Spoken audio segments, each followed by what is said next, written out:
for cultivating progress across the South, for working to unconditionally improve the lives of all, and for the bold underwriting of every Gravy podcast.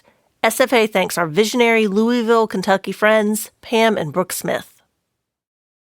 In great restaurants, the menu and the wine lists certainly matter, but it's the swirl and energy of the dining room that make the place sizzle, that makes diners want to return again and again.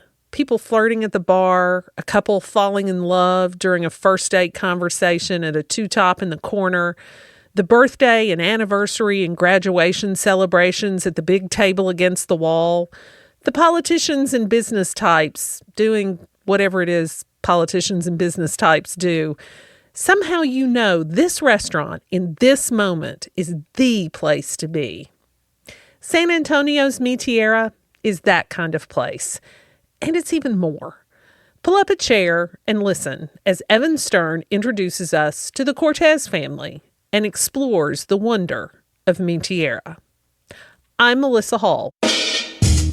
You're listening to Gravy. Gravy. Gravy. Gravy. A production of the Southern Foodways Alliance, Gravy tells the stories of the changing American South.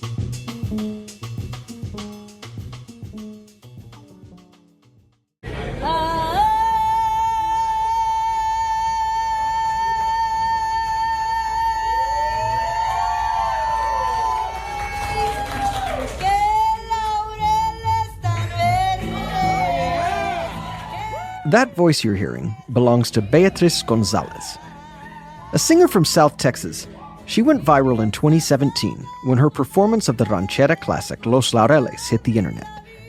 Shot on a smartphone at her dinner table at San Antonio's Mi Tierra, alongside one of the restaurant's famed roving trios, it's since been viewed more than 4.5 million times on YouTube. Impromptu moments like these aren't uncommon at Mi Tierra, especially on Saturdays. That's when the servers in Mexican-inspired red, white, and green gowns regularly serve trays of enchiladas, fajitas, and flautas to as many as 5,000 diners. The feel on weekday mornings, though, is different. The trios are still there, and the spirit's always convivial, but it's easier to get a table. There are fewer birthday parties and tourists, more bankers, cops on break, civic leaders like former Mayor Henry Cisneros, and if you come on a Friday around 8:30, you'll likely find Ellen Riojas Clark holding court at a long table with a breakfast club of Latina progressives called the Political Divas. Hello, chula, ¿cómo estás? A renowned food historian and professor emerita in the Department of Bicultural Studies at the University of Texas, San Antonio, Dr. Clark tells me the Divas came together nearly 20 years ago to campaign for Julian Castro's first mayoral bid. They've remained active in politics ever since, and gather here regularly to meet with leaders to strategize over pan dulce and breakfast tacos. They tell me they inherited this table from an older group of male power brokers who were known as the Snake Pit, and belonged to a long line of San Antonians for whom Mi Tierra has provided a place of confluence. It has a rich political history, social history, and of course an economic history. But it's a place that all of San Antonio goes to. Mi Tierra is part of the fiber of San Antonio. As a proud Alamo City native, Dr. Clark can make this claim from a place of lived experience. I was born in 1941, which is the year that Mi Tierra started in Market Square. And my dad remembers when I was born, he had been with my mom when she was having labor, and then he leaves the hospital and goes to Mi Tierra that was a hole in the wall to have breakfast. 8 decades later, Mi Tierra is far from a hole in the wall. Encompassing an entire block on the western edge of downtown, in the heart of historic Market Square, ownership claims it ranks amongst the busiest restaurants in the United States. More than this, though, Dr. Clark argues Mi Tierra is a living, breathing document of San Antonio history. Its menu features regional favorites like menudo and chalupas compuestas. Their caldo specials, which are stews that blend meat and vegetables like squash, corn, and chayote, have been served since the days the neighborhood teemed with produce stalls. Yet Dr. Clark stresses that Mi Tierra's design tells a story as well. It's not just the food, it's that the whole surrounding of it. The main dining hall is filled with framed sepia photos of the restaurant and neighborhood collected in the decades since opening. Its back room also features a massive floor-to-ceiling fresco. Called the American Dream Mural, its Diego Rivera-like scene depicts a cavalcade of over 100 Latino business leaders, politicians, and cultural icons. The entryways house altars that pay tribute to departed staff and regulars, and its ceilings are obscured by multicolored piñatas and papel picado. Coupled with the sounds of mariachi music, the result is almost overwhelming on the senses. But Dr. Clark insists this effect is both intentional and important. People don't understand why Mi Tierra is so flamboyant, as they put it. It forces you to look up, to look and enjoy the objects and the elements of who we are. The we she's speaking of are Mexican Americans, and without their presence, San Antonio would not exist. Well before the Spaniards established the city as a mission in 1718, the land here provided a home to tribes like the Payaya, who hunted along the region's creek beds and lived off its artesian wells. For this, many residents claim indigenous roots that span centuries. Yet the story Mi Tierra represents is one of immigrants who brought their culture with them to a new start on Texas soil. Third-generation owner Pete Cortez tells me their family history in San Antonio began with his grandfather, Pedro, who, like many newcomers to the U.S., saw his name changed upon arrival. His name was changed to Z. It was actually Cortez with an S, which actually has another whole meaning in terms of like Cortez, like courtesy, hospitality, which it was really interesting because, I don't think in his wildest dreams he probably thought as a kid that he was going to end up, starting a restaurant company. Born in Guadalajara in 1918, following the death of his mother, a young Pedro Cortez moved to San Antonio, where his aunt and uncle owned a grocery store. Upon quitting the 9th grade, he worked for them as a butcher and eventually began delivering meat to customers around town. It was on these rounds he met his wife Cruz and also became friendly with many restaurant proprietors. One owned a small dinette called Jamaica No. 5 and was so taken with Cortez's affability and work ethic, he sold him his business rights. He borrowed money from the aunt who owned the grocery store. It was $150 and was able to buy the restaurant, 3 tables. From the start, Cortez's menu and business practices were impacted by his surroundings. The restaurant was situated on Produce Row in the heart of Market Square. Built in the late 1800s as an open-air arcade, the square was established to relocate vendors from downtown's main Plaza de Armas following the construction of a new city hall. By the time of Cortez's arrival, it had grown into a bustling 3-block district, bounded by Dolorosa and Commerce streets, with sprawling buildings that allowed farmers to drive inside to sell off their trucks. A crucial artery in the region's food supply chain, Dr. Clark paints a picture of what Market Square was like at its zenith between the wars. Market Square was a vibrant place of commerce.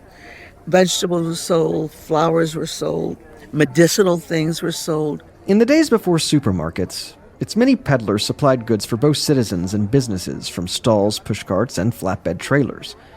Some came directly from area farms, others from wholesalers around the nation, while visitors in the early 40s marveled at fruits like mango, papaya, and avocado imported from Mexico. More than this, Market Square evolved into a juncture for socialization with street musicians and entertainers that reminded Cortez of his hometown Guadalajara. It was also here that Texas Mexican food was largely introduced to the masses. Texas Mexican cuisine is nothing new. It is a food that has its ancient roots and that has evolved over time using ingredients that are from this region. That's Christine Ortega. A San Antonio native who serves as VP of the Texas Indigenous Food Project, she emphasizes that Texas Mexican is a new name assigned to a cuisine with ancient roots. Its staples include carne guisada, which are stewed beef tips and gravy, and that beloved blend of peppers, meat, and seasonings known as chile con carne. Crucial in popularizing these dishes were enterprising young women known as chili queens, who first set up open-air kitchens in the main plaza before shifting operations to Market Square. Served from crude tables covered with oilcloth and lamps, they'd open at nightfall and remove all wares between the vegetable and forage vendors' selling hours. Old photos from the 30s reveal a cross-section of workers, out-of-town visitors, and even the mayor sitting elbow to elbow before heaping bowls of stew. These women were extremely smart. They were not doing anything really new, but what was happening is that they were organized and that they were featuring dishes that people loved to taste and loved to eat. That was the first fast food restaurant of its time. While Cortés served dishes like chile relleno from his native Mexico, he adopted many of these local favorites as well, which remain on Mi Tierra's menu today. He did this under the banner of Jamaica No. 5 for a decade, and eventually opened his doors 24 hours in order to accommodate the market's round-the-clock activity. Then, as Pete recounts, when his grandfather turned 33, he seized upon an opportunity to give up his month-to-month lease, buy property, and expand his operation beyond 3 tables in a new building. The new space featured a significantly larger kitchen and dining room with lunch counter and booths with miniature jukeboxes. Cortés rechristened his business Mi Tierra, a name Pete says held deeply personal and symbolic connotations. It's sort of a very patriotic statement that he was making when he named this restaurant Mi Tierra, because it really means it's like, this is my country, this is my land, this is where I come from.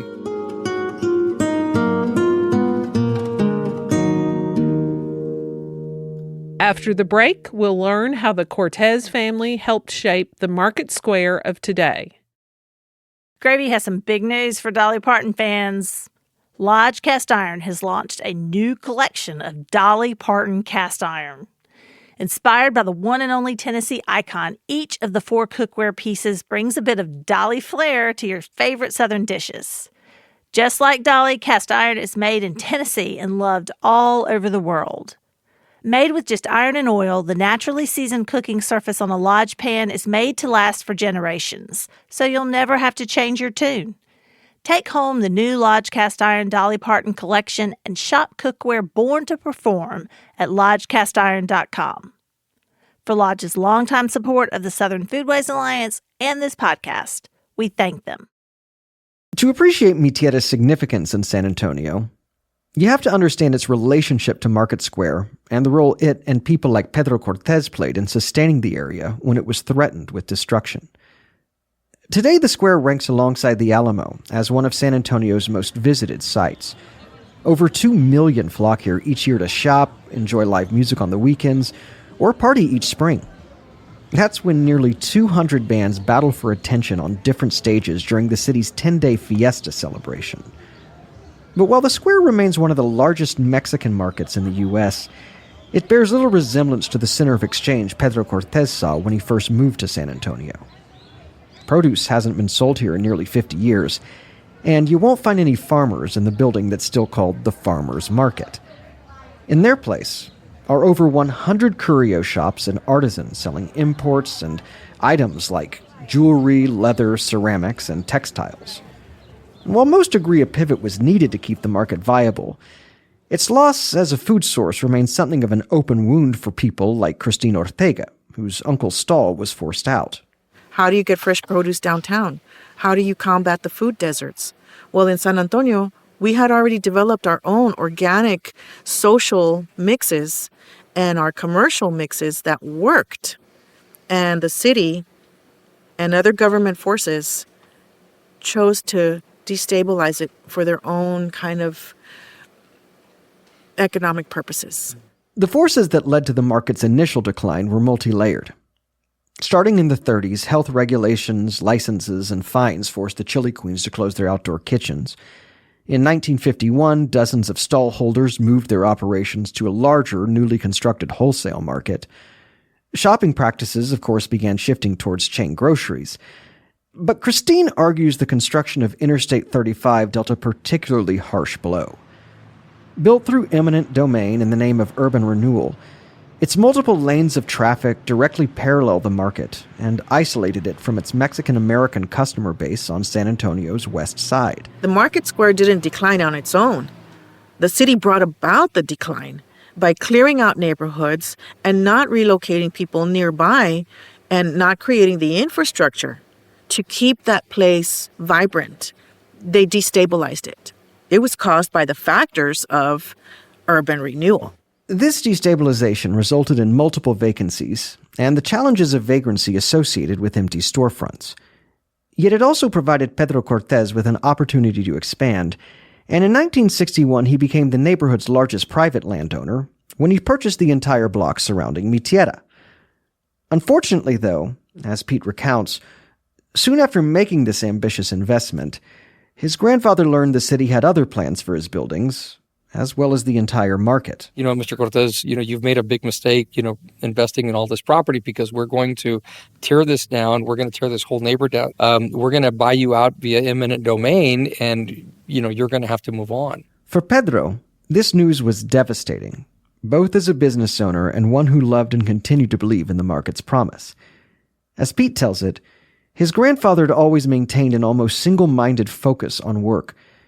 Yet with so much at stake, this situation forced him into a position of public advocacy. He didn't have any political ambition, but that was at the point where he realized that if he was going to save this neighborhood, he had to get involved. He sort of had to cozy up to that, because it was unless you were Anglo, you were really not welcome.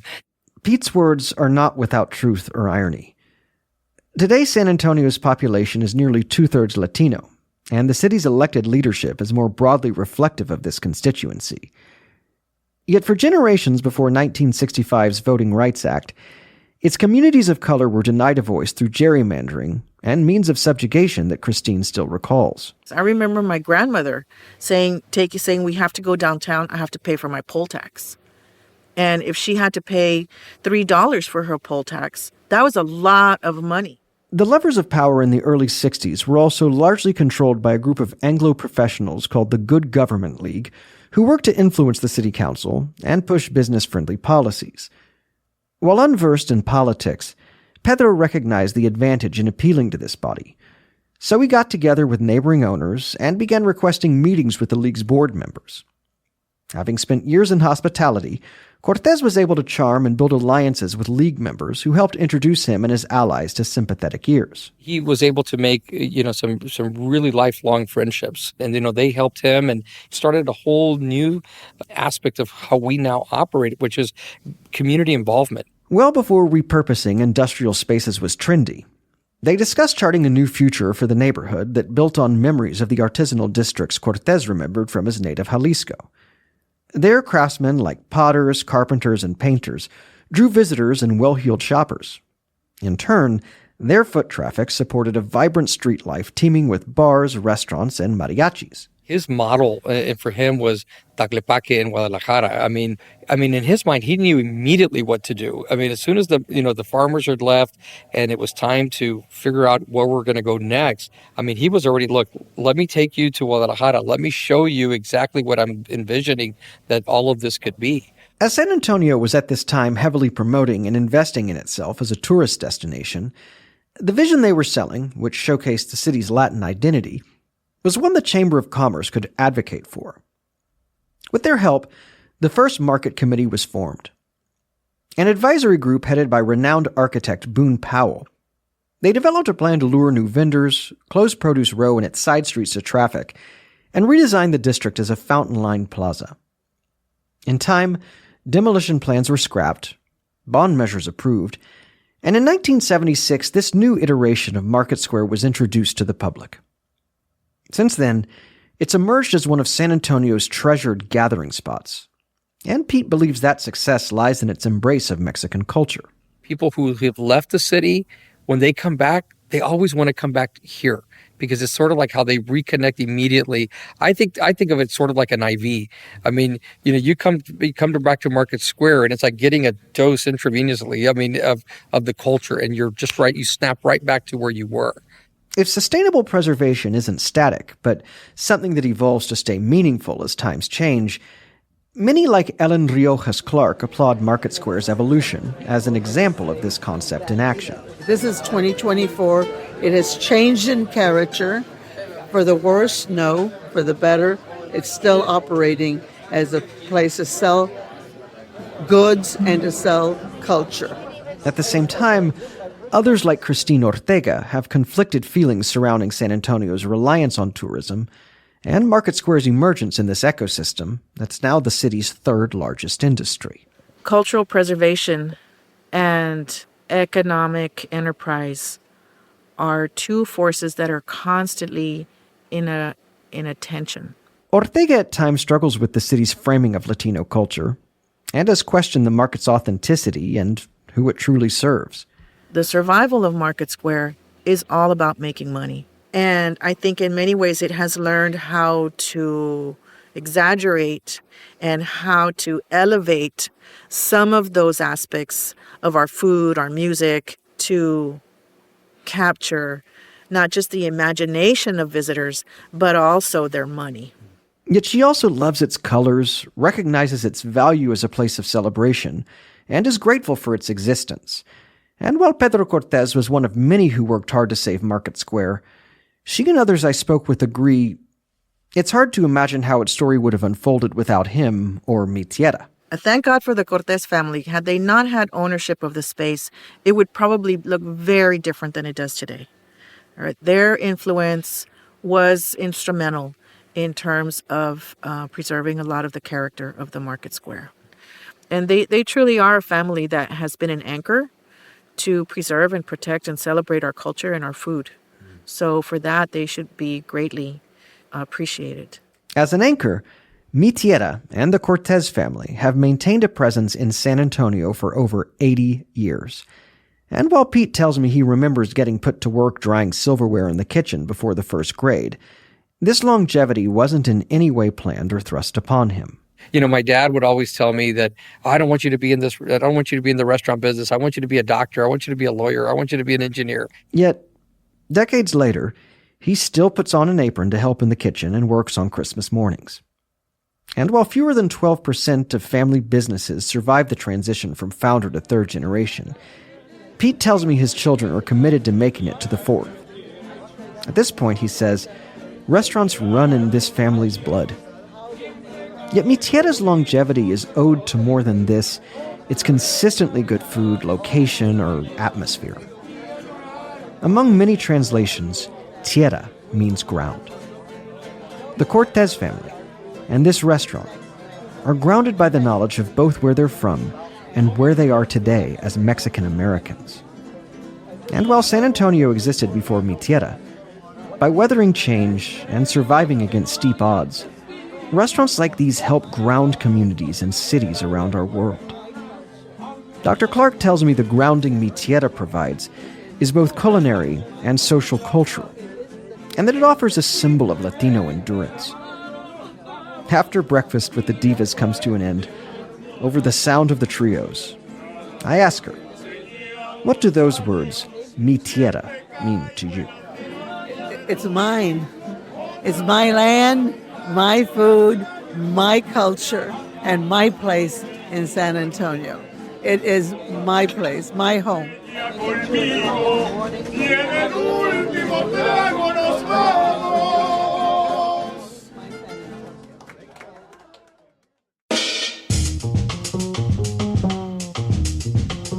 Evan Stern produced and reported this episode of Gravy. He is the host and creator of Vanishing Postcards, named one of the best podcasts of 2022 by Digital Trends. An actor, singer, and sixth-generation Texan, he's performed on the stages of New York's Lincoln Center, Carnegie Hall, and the Oak Room at the Algonquin.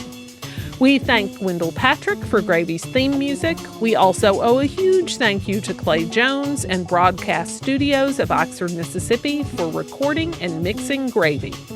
Managing editor for Gravy and all other SFA media is Sarah Camp Milam. Olivia Terenzio is our podcast editor. Fact-checking comes courtesy of Heather Cole. Mary Beth Lassiter is our publisher. Sarah Camp here with an offer from our sister publication, Gravy Quarterly. We're hard at work on our summer issue, a deep dive into restaurants, guest edited by Hannah Raskin of the food section. We're offering you, Gravy podcast listeners, a free copy of that issue to see what Gravy Quarterly is all about. All you have to do is send your name and mailing address to gravyquarterly@southernfoodways.org by June 15th. That's gravyquarterly@southernfoodways.org. The summer issue will arrive in your mailbox in mid-July. You're welcome. I'm Melissa Hall, excited to lap up another episode of Gravy. Tell a friend. Pass the gravy boat. There is plenty to go around.